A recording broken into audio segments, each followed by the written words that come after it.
சென்னையை அடுத்த செங்குன்றம் அருகே மழைநீர் சூழ்ந்து வீடுகளில் சிக்கியிருந்த 2 குடும்பங்களை தீயணைப்புத் துறையினர் ரப்பர் படகு மூலம் பத்திரமாக மீட்டிருக்கிறார்கள். கூடுதல் தகவல்களோடு இணைக்கிறார் செய்தியாளர் ஸ்ரீதர். ஸ்ரீதர், அந்த பகுதியில் எத்தனை குடியிருப்புகள் இருக்கின்றன? விவரங்களை சொல்லுங்க.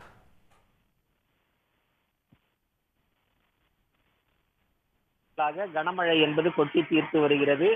டிட்வா புயல் வலுவிழந்த போதிலும் காற்றழுத்த தாழ்வு மண்டலம் கடலோர பகுதியில் மையம் கொண்டிருந்ததால் 2 நாட்களாகவே விட்டுவிட்டு இடைவிடாது மழை என்பது பெய்து கொண்டிருக்கிறது. குறிப்பாக செங்குன்றம் சுற்றுவட்டார பகுதிகளில் கடந்த 2 நாட்களில் 28 சென்டிமீட்டர் கனமழை என்பது கொட்டி தீர்த்திருக்கிறது. இதன் காரணமாக பல்வேறு பகுதிகளில் குடியிருப்புகளை மழைநீர் சூழ்ந்துள்ளது. குறிப்பாக குமரன் நகர், நியூ சன் சிட்டி உள்ளிட்ட பகுதிகளில் 100க்கும் மேற்பட்ட குடியிருப்பு பகுதிகள் அமைந்துள்ள நிலையில் தாழ்வாக இருப்பதால் இங்கு மழைநீர் என்பது இடுப்பளவு வரை சூழ்ந்திருக்கிறது. பொதுமக்களில் பலர் உறவினர்கள் வீடுகளுக்கு சென்று தஞ்சமடைந்திருந்த நிலையில் சிலர் வீடுகளிலேயே தங்கி இருக்கிறார்கள்.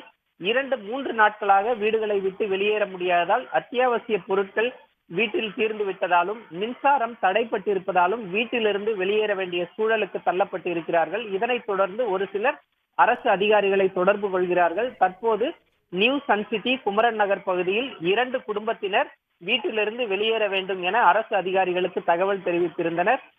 இதனைத் தொடர்ந்து செங்குன்றம் தீயணைப்பு துறைக்கு தகவல் தெரிவிக்கப்பட்டு தீயணைப்பு வீரர்கள் ரப்பர் படகை கொண்டு வந்தனர். அந்த இடுப்பளவு தேங்கி இருக்கக்கூடிய தண்ணீரில் தீயணைப்பு வீரர்கள் ரப்பர் படகை இழுத்து சென்று வீட்டில் 2 குடும்பங்களை சேர்ந்த 9 பேரை அந்த ரப்பர் படகில் அமர வைத்து பாதுகாப்பாக அவர்கள் மேடான பகுதிக்கு அழைத்து வந்திருக்கிறார்கள். அங்கிருந்து அந்த 9 பேரும் அவர்களது உறவினர் வீடுகளுக்கும் ஒரு சிலர் அரசின் தற்காலிக நிவாரண முகாமிற்கும் சென்றிருக்கிறார்கள். நேற்றும் இதே போன்று தீயணைப்பு வீரர்கள் சிறுவன், மூதாட்டி உட்பட ஒரே குடும்பத்தை சேர்ந்த 4 பேரை மீட்டனர். தொடர்ச்சியாக பொதுமக்கள் அழைப்புகள் கொடுப்பதின் பேரில் தீயணைப்பு வீரர்கள் சம்பவ இடத்திற்கு சென்று அவர்களை ரப்பர் படகில் அமர வைத்து அவர்களுடைய உடைமைகளையும் அதே ரப்பர் படகில் அத்தியாவசிய பொருட்களை கொண்டு வந்து பாதுகாப்பாக வெளியே கொண்டு வந்து அனுப்பி வைக்கும் பணிகளை மேற்கொண்டு வருகிறார்கள். விவரங்களை வழங்கியமைக்கு நன்றி ஸ்ரீதர்.